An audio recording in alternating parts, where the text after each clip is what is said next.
Incidentally, I got lots of stuff when I get on the Pope. I'm Catholic. I know all about the Pope. The Pope of Rome made a proclamation in the late Middle Ages that he said that the Pope is the vicar of Christ. You may have heard that term, vicar of Christ. The word vicar in Latin simply means one who stands in for. So if you send somebody to do something for you who's the vicar, he stands in for you. So the Pope said he was the vicar of Christ, which means he's standing in for Jesus.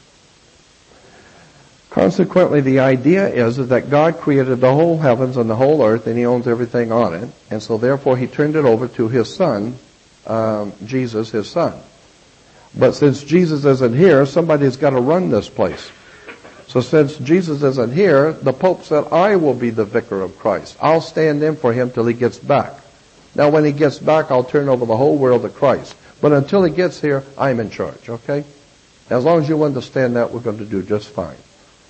Now, the first thing the Pope did after declaring himself the vicar of Christ, made himself the owner of all life on the earth for Jesus. Jesus owns the whole earth, but he ain't here, so I do. Now, second, he made a contract with the King of England. It was a treaty of sorts, a commercial treaty of sorts with the King of England, in which he gave the possessions of Jesus, which he held as the vicar of Christ, to the King of England as a holding company, a corporate holding company, so that the whole world would be under the King of England for the Pope. So the Pope owns it, but the president of the corporation is the King of England, and that whole corporation menagerie is called the Crown. And so when you hear about the British Crown, you need to understand there's a world of difference between being English and British. British comes from a Hebrew word, berith. A berith is a contract. In the old Hebrew language, berith is a contract, and ish is a man or men. Therefore, berith-ish becomes British, man of the contract. That's why anytime you do anything of any importance in this country or in the Western world, you gotta sign a contract. When you get married, you've got to have a marriage license. The same reason why attorneys have to have a license. Why does an attorney have to have a license? It's because an attorney makes a lot of money by using law books. You walk into any attorney's office, he's got all the law books. Law books, like any other book, are written by someone. Somebody wrote the books. Consequently, you cannot use somebody else's property, their written or intellectual property, to make money unless you get a signed release to allow you to use their material, their song, their music, their pictures or something. You've got to get a signed release, and they give you the license to use their music in your movie. The same is true with an attorney. He must have a license to practice law, because all law in America, in the law books, is copyrighted out of Canada, Montreal. There are 5 companies in Canada that copyright all American law. And they represent the British Bar Association, which is the British Accreditation Registry, BAR. And so consequently, your attorneys will tell you, I passed the bar. Don't believe it. I've seen them in bars all the time. They don't pass them. They go in. And when you understand how the courts work, when you say you're an American citizen, a U.S. citizen, you're not an American. You're a United States citizen. There's a world of difference. Now, the United States federal government, I don't know if you know this or not, is a corporation, as I said, and there are many documents I have to prove that. And as I said, I'll make those available to you, but you'll have to mail my office and I'll send you the whole stack of them. The United States, it says in the law book, is located in the District of Columbia. So consequently, what we call the United States is a privately owned company sitting in a particular area called the District of Columbia. And therefore, if you are an employee of that corporation, then you have to pay taxes to that corporation. When you pay taxes in this country, the federal taxes, that does not go to the American government. The American government does not save one nickel. America makes its money the way all countries have always made their money, not off of taxing the people. They make their money by business. When ships pull in from all over the world, they have to pay duties. People have to send, import, export companies. America, the country, makes a lot of money, but the United States corporation makes a lot more. Here it is again from a law book. It says, it is clear the United States as a sovereign entity is a corporation. It's a privately owned company. Here's another one from on the corporations in law books. The United States government is a foreign corporation with respects to the states.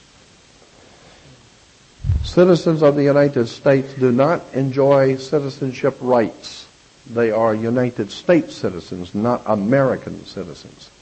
Now, there is a world of difference between being a United States citizen or an American citizen.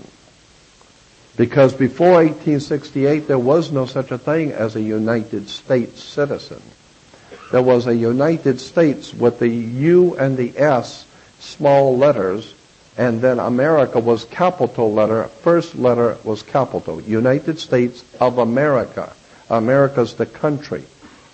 So what I want you to understand is that there is a very simple way to figure out how you got into this mess. And do we have a full hour? Oh, good. Okay, so I can get into a little bit of the religion then. Let me read you something about Roman law I think is very interesting. It says, Roman law, the characteristics of the earlier Roman law was its extreme formalism. From its first secret administration as the law of privileged classes, it expanded until it became the basis for all civilized legal systems.